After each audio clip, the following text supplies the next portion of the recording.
7,100 islands equals 7,100 possible destinations. Kaya linggo-linggo, kating-kati tayong libutin ang mga ito, kahit pa isa-isa lang. Ano kaya ang maaaring gawin sa bawat isla?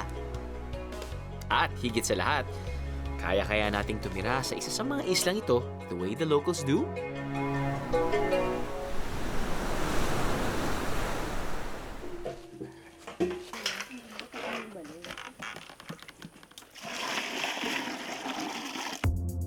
Tonight, we will put our biyahero skills to the test as we explore Polillo Islands.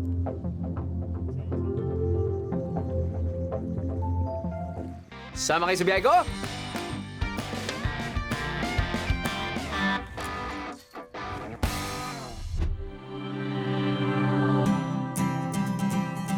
Welcome to Infanta Quezon, ang ating jump-off point patungo sa Polillo Group of Islands.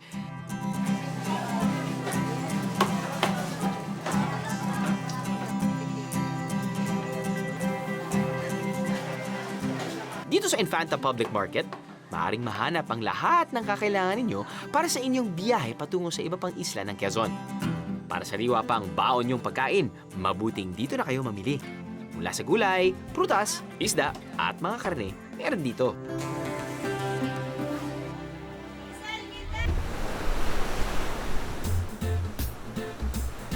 Dahil tabing dagat ang probinsya ng Quezon, karamihan daw ng mga tao sa probinsya ay mangingisda.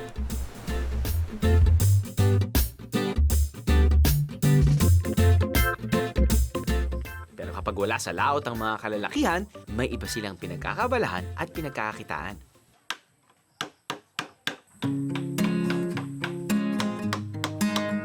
Sculpting o pag-uukit ang isa sa alternatibong kabuhayan ng mga mangingisda dito sa General Nakar. Tinuruan sila ng lokal na pamahalaan na maglilok gamit ang mga kahoy na inanod o napupulot lamang sa tabing dagat. Mula sa mga napulot na kahoy, nagagawa nila ang mga obrang tulad nito. Bravo mga kuya! Bravo!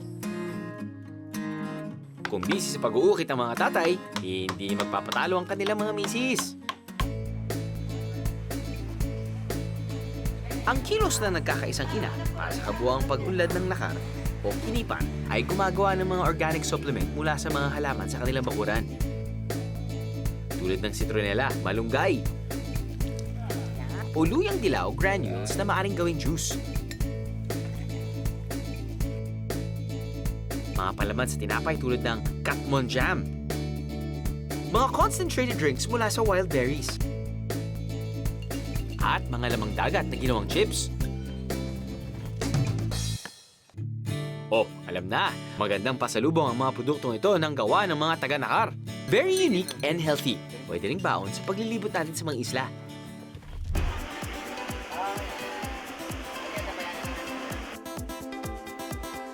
Sa lawak ng dagat sa paligid ng Polillo Group of Islands, hindi lang pangingisda o turismo ang pinagkakakitaan dito. Meron din ditong pearl farm. Kung makakita kayo ng mga dilaw na buya sa dagat, tanda ito kung saan nakalubog ang mga kabibe na inaani para sa mga perlas. So, ito nga nilang pearl farm. Hindi yung resort. Kundi yung totoong pearl farm, no? What they do, nilalagay nila yung ito tinatawag nilang MOP, mother of pearls. Nilalagay nila sa isang net at nilulubog nila mga 7 meters deep. It's eerie and beautiful at the same time dahil eerie, parang nakikita ko, syempre medyo goring na naisip ko, di ba? Pero naisip ko lang yung mga parang nakahang na patay na tao nakaganyan tapos nun sobrang clear yung tubig, walang current, tahimik dahil nag-free dive ka. But at the same time, it's beautiful dahil the calmness of the water and the color, deep blue because it's really, really deep. So, one more? Okay.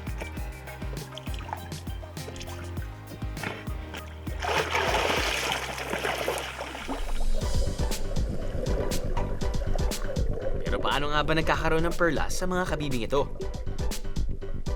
Okay, here in the pearl farm we have two types. We're working with two types of shells.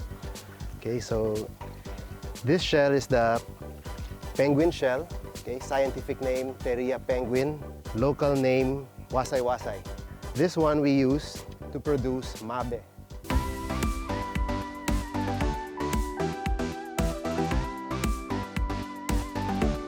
So the process in operating mabe is inserting a nucleus and sticking it to the walls.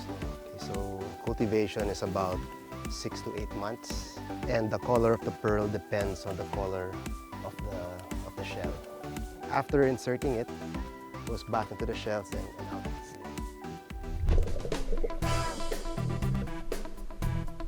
At matapos ang 6 hanggang 8 buwan, So when we open the shell, we cut and we do some minor polishing. So these are mabe pearls. Okay, so we can produce copper color, silver, or sometimes dark gold, depending on the shell.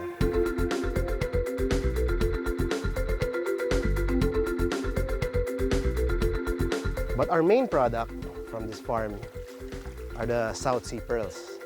This is a mother of pearl shell, scientific name Pinctada maxima, local name Tipay. pero ang pagbuo raw ng tipay mula sa oyster ay mas mabusisi kaysa sa wasay-wasay. Okay, so the shell is placed on the shell holder, shell stand, so that the operator can carefully see the spot where he will insert the nucleus. That is what we call it piece. No? This is also part of the oyster, so that when we nucleate the shell, it will not reject the nucleus. The piece first, so that it won't be irritated, and then inserted with the nucleus. There's a certain area where we insert the nucleus. Ang parte ng oyster na pinutol kanina para pangbalot sa nucleus ay kinukuha dito sa mantel. Tapos nilalagay ito kasama ang nucleus sa pearl sac. So after that, the operated shell is back in the net and back in the hands.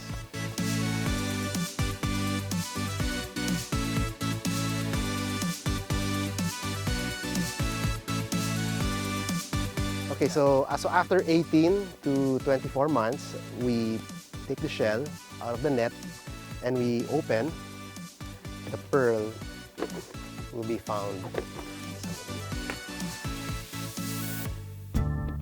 When we harvest, there are some pearls that come out as round, okay, some baroque shape, some are gold, champagne color. We don't really know what comes out. What a wonderful example of working with nature.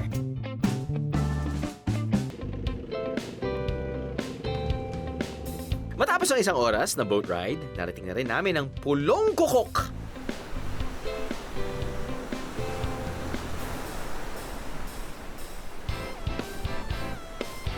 May pagka-unusual ang pangalan, hindi ba? Hugis manok daw kasi ang isla mula sa malayo. Ang tunog ng manok, kukok! Kaya naging kukok ang tawag dito. Sige nga, subukan niyo mga biyero ang tunog ng manok. Kukok!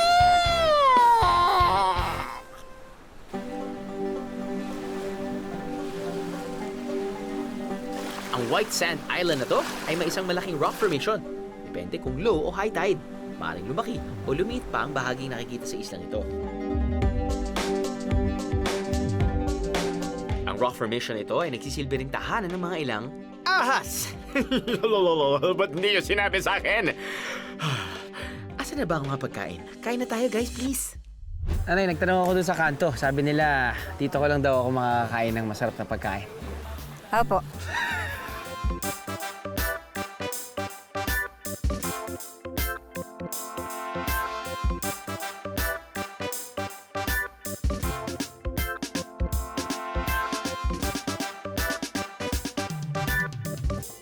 Si nanay po yung magtuturo sa atin kung ano yung mga klaseng pagkain to. Nay, Ito po ay kibit.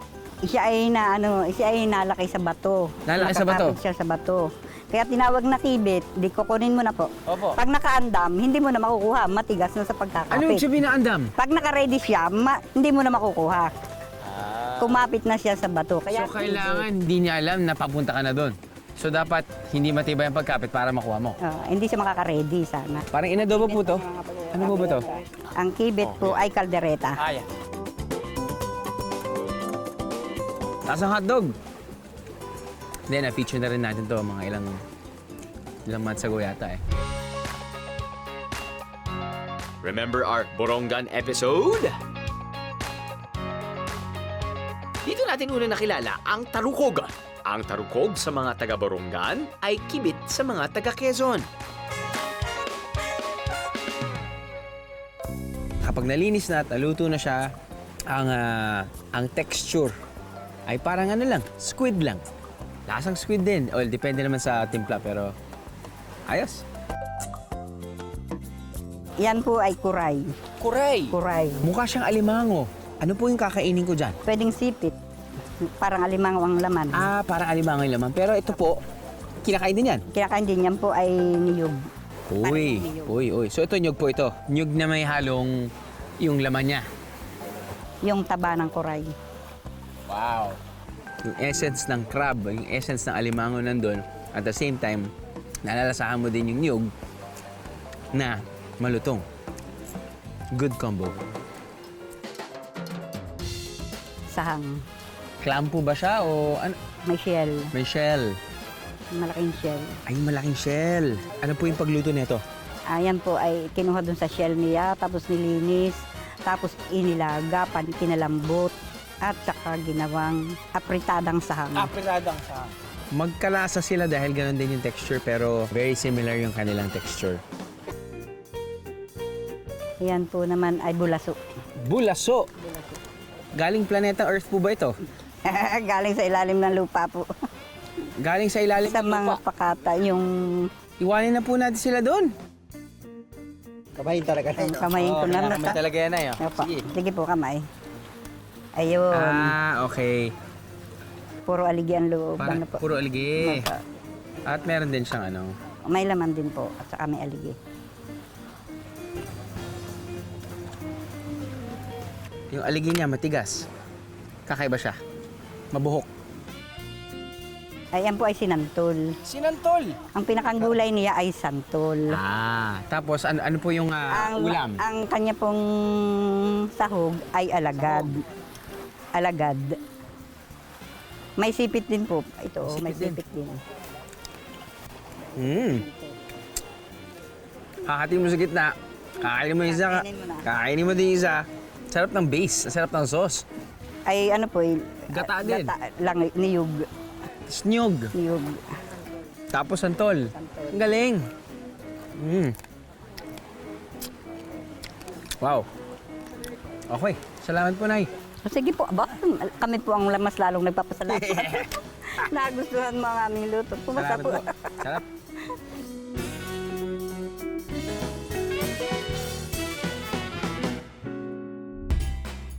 Sa mga biyahe namin, ano ang sagot sa palaging tanong ko na Ano, sama ka sa biyahe ko?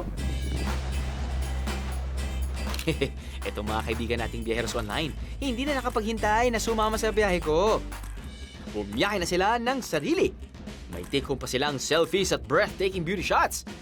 Good job, biyaheros! Merong namundok tulad ni Ella Dalisay na nagpunta sa Osmeña Peak sa Cebu. O di ba, nagmana Dragon Ball Z ako riyan? Si Ronel Quimano naman sa Balingkilat sa Zambales.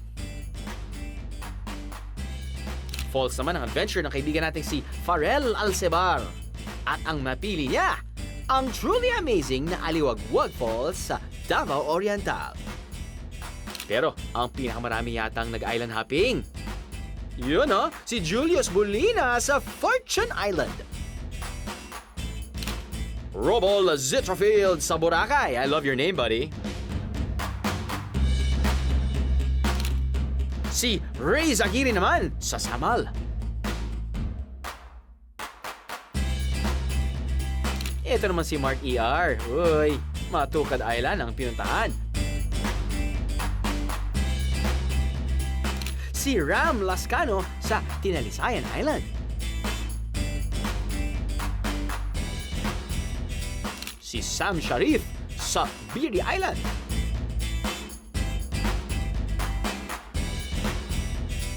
At sa Gigantes Island naman, nagtungo si Darwin Pagdilaw.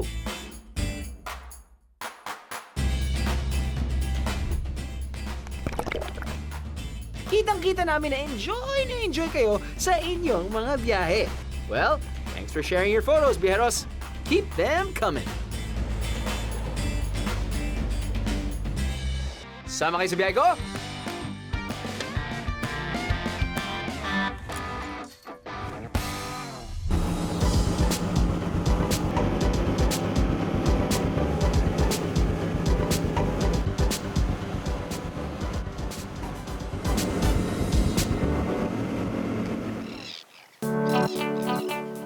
to ang Kabalu Sandbar, kung saan tumatambay ang ilang migratory birds tulad ng mga Chinese egret. Hindi nila inang kinapulo na to. Bumibisita lang sila. Promise.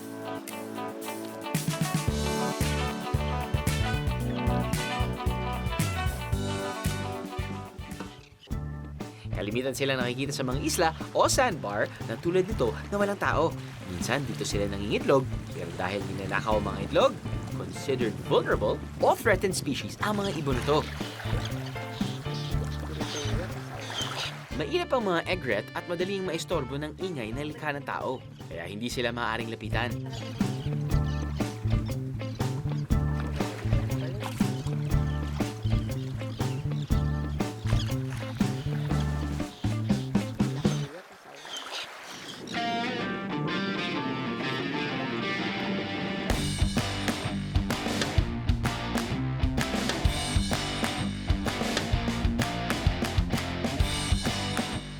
Sa lawak ng dagat na binabaybay natin, sigurong kating-kati na kayong lumangoy tulad ko.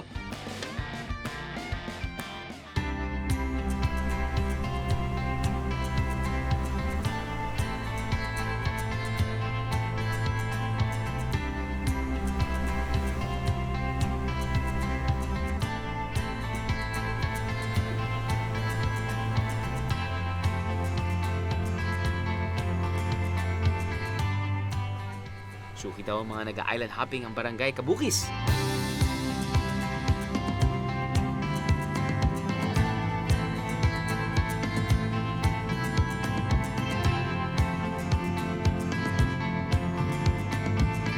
Hindi lang maganda ang tanawin sa kanilang dalampasigan.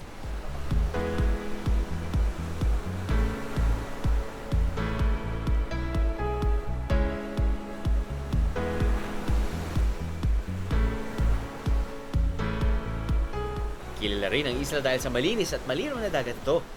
Eh di lub-lub na tayo.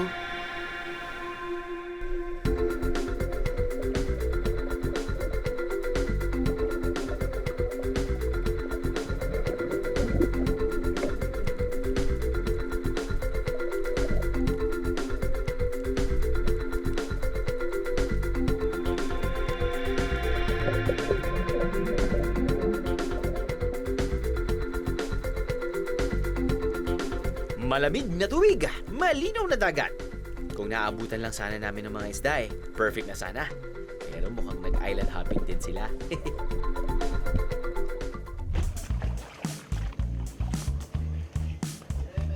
Break muna tayo sa dagat para makapag-caving sa isla Puting Bato.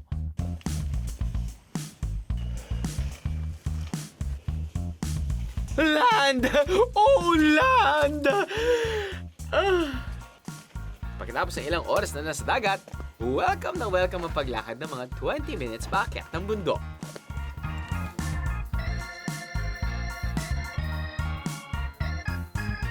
Sa pagdating sa itaas, papasok naman sa isang kuweba na pababa ang direksyon. Nalito na ba kayo? Basta't sama na lang kayo sa biyahe ko.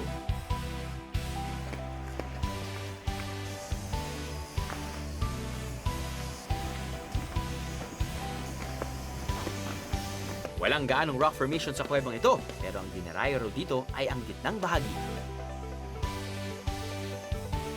Dito kasi nagtitipon ng mga kamag-anak ni Batman.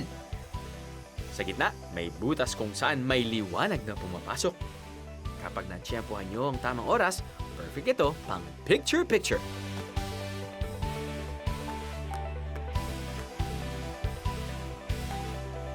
Let's just use our imagination.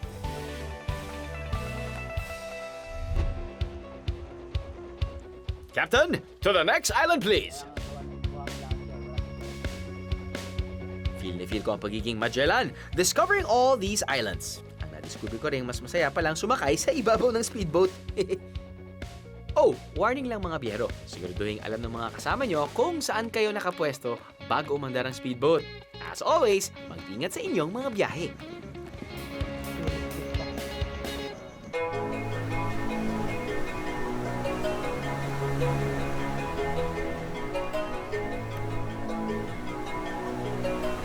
Another place to consider when going island hopping is Malaginawan Island.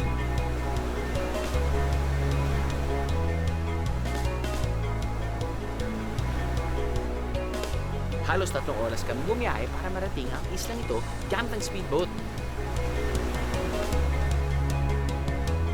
Walang kuryente sa 40-hectare island na to, pero may pangilan-ilang pamilyang naninirahan dito. Looks ordinary, right? Pero kung lalakad kayo ng konti sa kabilang gilid, may surprise ang naghihintay sa'yo.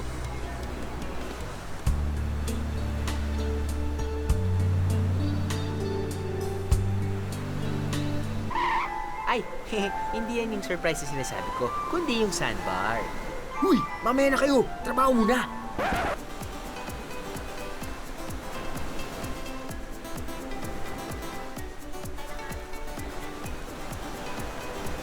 Importanteng alamin nyo ang tamang oras sa pagbisita sa mga sandbar. Dahil malate lang kayo ng konti, ay baka wala na kayong maabutan. At mag-ingat din dahil hindi lahat ng gilid papuntang sandbar ay mababaw. Huwag masyadong excited lumapit dito.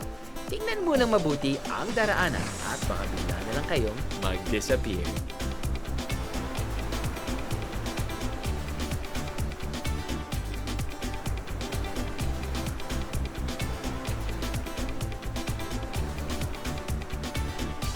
Mukhang hindi lang ako ang enjoy na enjoy sa pulong ito.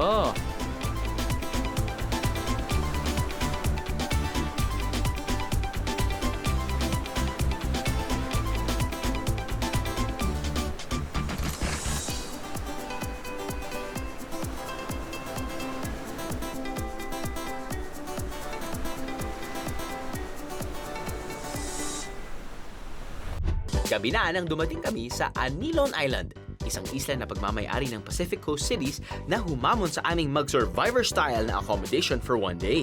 Well, challenge accepted! First task, magtayo ng tent. Basically, pag bago ka mag-pitch ng tent, make sure tingnan mo yung ground kung free ba siya sa mga bato or anything na prud dun sa ground. As much as possible, gusto mo walang bako-bako, flat na flat. Flat na flat. So this is a good spot. Yes. Okay. So, for pitching the tent,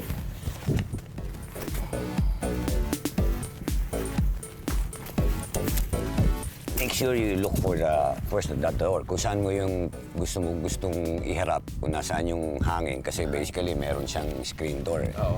So, kung nandito yung hangin, Doon mo itatapat? Doon natin tatapat yung Para pumasok yung hangin sa loob ng tent. bintana. Para mas masarap First- yung tulog. Oo. So, first, latag mo muna sa four corners yung ating tent. Okay. Mai-flat muna natin yan. Okay? Okay. So, the next thing to, yung pole, kunin natin. Assemble muna natin siya, buuin muna natin siya. Itong muna natin.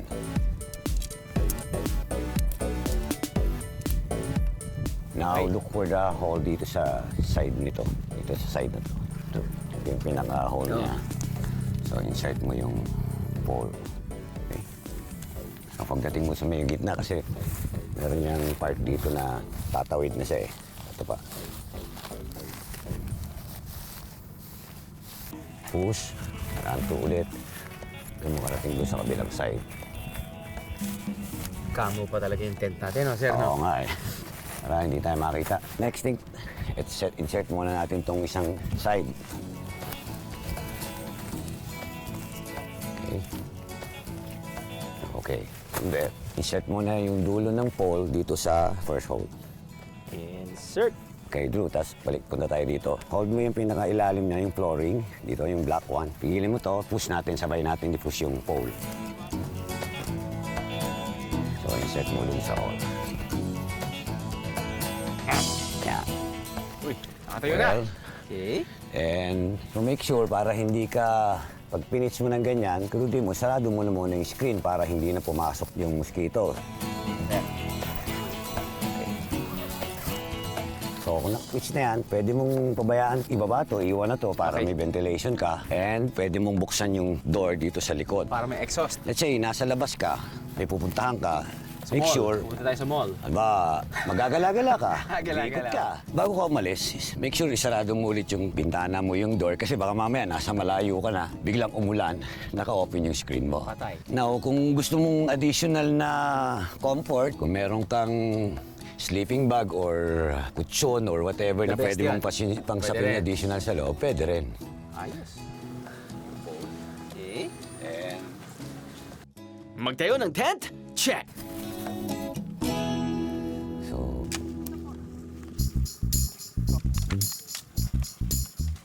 Second task, gumawa ng bonfire bilang ilaw at proteksyon na rin mula sa mga hayop sa isla.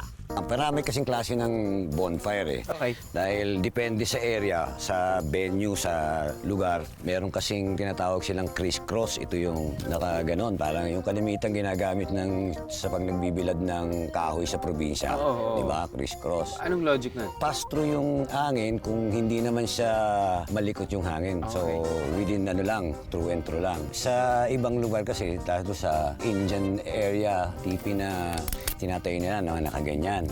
Kasi kaya ganun ang tsura niya dahil umiikot yung hangin. Di malaman kung saan pupunta. Punta rito, minsan lang dito yung hangin. Basically, nakukulob siya, hindi siya biglang papasok dito. Doon lang, nakokontrol lang, iikot lang yung hangin doon. So, yung gagawin natin, since ito lang yung pile natin at lang dito sa tabi ng dagat, most likely gagawin na natin is tipi na rin. Pero tipi na kung ano lang yung available. Copy. Yung mga maliliit na bagay.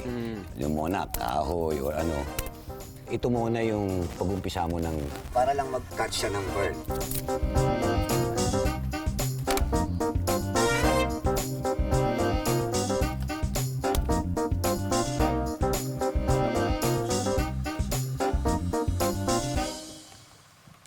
Meron ka available na papel.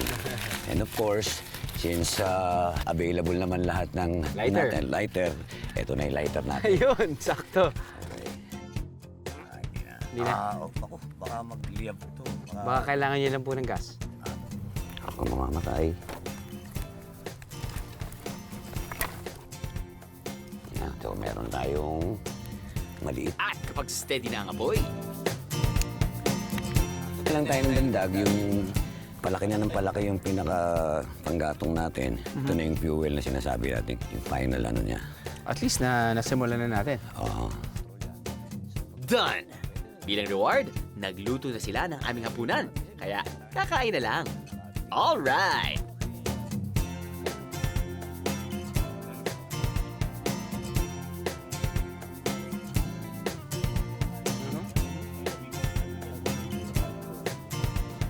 At dahil walang kuryente, walang signal ang mga phone namin at lalong walang wifi. Tulog na lang katapat ito. Good night, biyeros! Mama chup chup!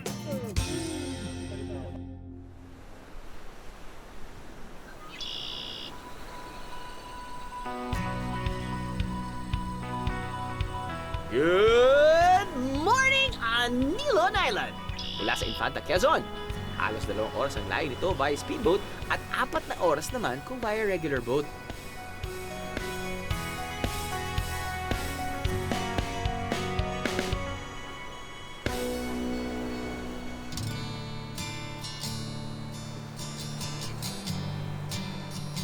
Kukunti lang ang nakatira dito sa isla, ang mga tagabantay at pamilya lang nila. Walang kuryente at malayo sa bayan, kaya okay na spot kung gusto mong mapag-isa. And mag-disconnect from the real world. Drama-rama sa isla. Karamihan sa nakatira rito ay mangingisda dahil papalaot lang sila ay may mahuhuli na agad.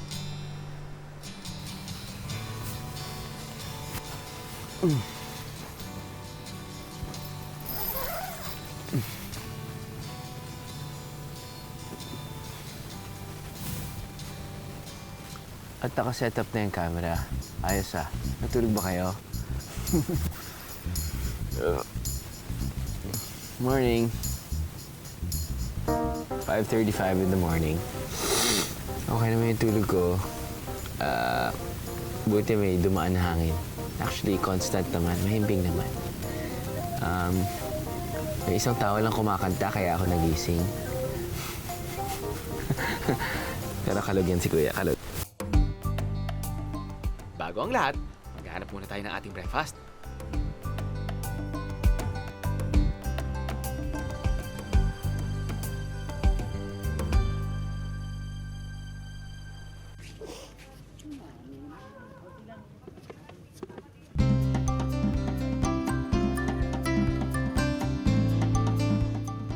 Sumakay ako sa bangka nila Mang June para silipin ang huli nila kaninang madaling araw.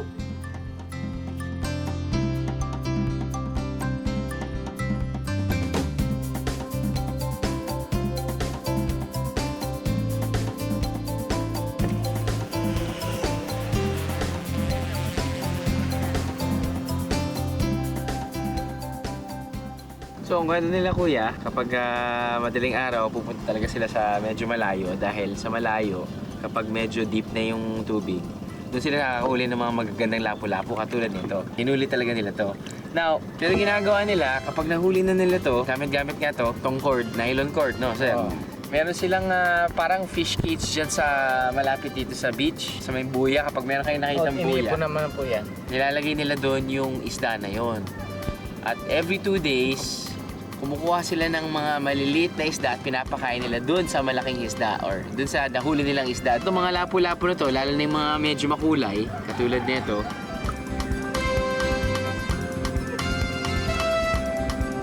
Napakaganda ng kulay. Ito yung mga mamahalin sa Manila kapag nabenta. Magkano ito na mabibenta kapag medyo, isang kilo? Maabot ang 3,000 daw. At kapag lumaki na talaga ng maganda, doon nila ibebenta na mas mahal sa Manila. Approve! Dito at nasigurado at baka bakin yung kamay mo na yan. Diyan o, yan. Pure-puresahan mo lang na konti at mag-ibat. Ang bigat, anak ng tinapa, ang bigat! Ilang kilo to? Mga 6 kilo. Bigat. Nini. Anong klaseng isda yan, kuya? Langisi po yan. First class. Maya-maya. Buti na lang, may tira sila kuya sa huli nila, kaya yun na lang ang binili namin. Iluto na yan habang saniwa! Microwave, please.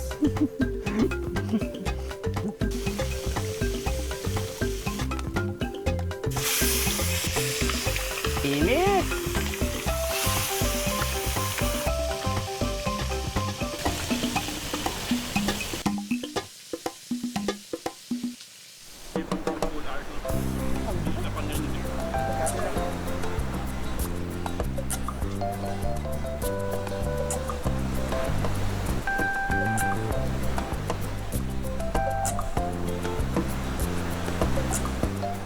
Then, enjoy your breakfast sa tabi ng dagat with the morning sun.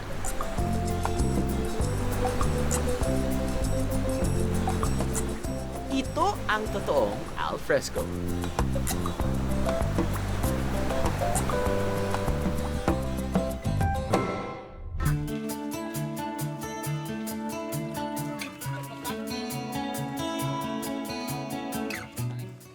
Let's freshen up, guys. Island lifestyle.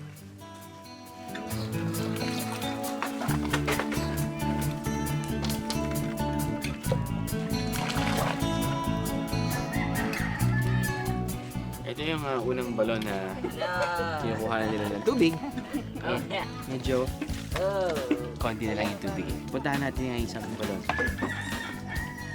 Sa Clark yun hot air balon.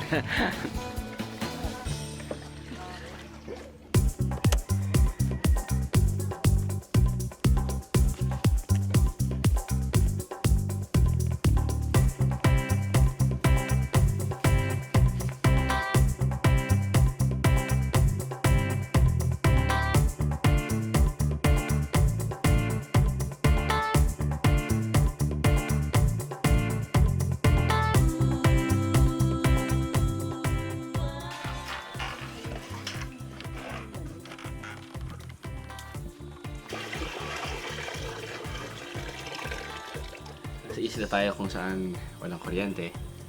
Nasa isla tayo kung saan walang banyo na may water faucets and stuff. Kaya nga gumagamit tayo ng balon para actually matago nila yung malinis na tubig.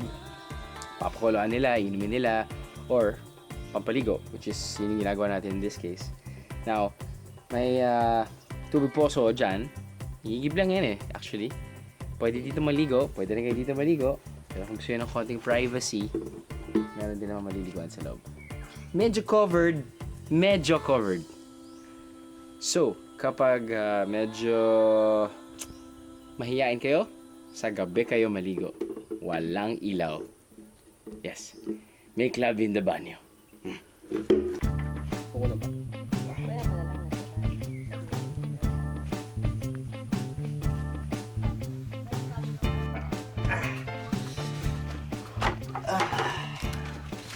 Oh, sir! Pinapos ako eh. Sakit sa mata. Oh, yung tuwalya mo! Basta pala ako tuwalya! Ano na? Wow, bigla mo sa'yo. Baka kulang pa ulit ako eh. Gusto mo rin ng sabon? Shampoo, sir! Pakibili mo ako!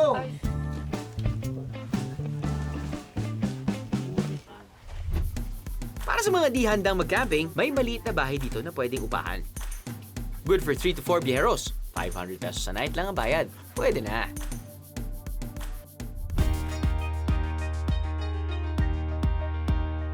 $7,100 islands. Sa dami ng isla sa Pilipinas, mahabang oras ang dapat ilaan para malibot lahat ng mga to.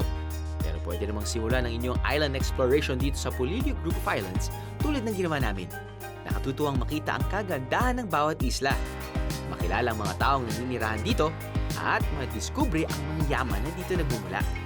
And despite the high-tech environment that we live in, hindi masamang hasain ang natural skills natin that will help us in survival situations. Dahil paminsan-minsan, masarap din ang mawalay sa mundong maingay at makinig lamang kay inang kalikasan.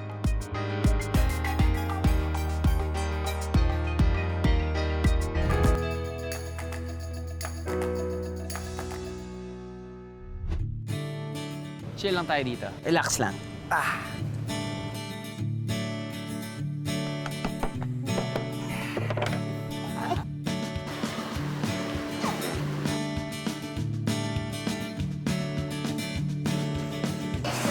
Ever since before, mga matatanda ito na yung ginagawa nilang kape. Welcome to the corn capital of the Philippines. Ano, sama ka sa biyahe ko?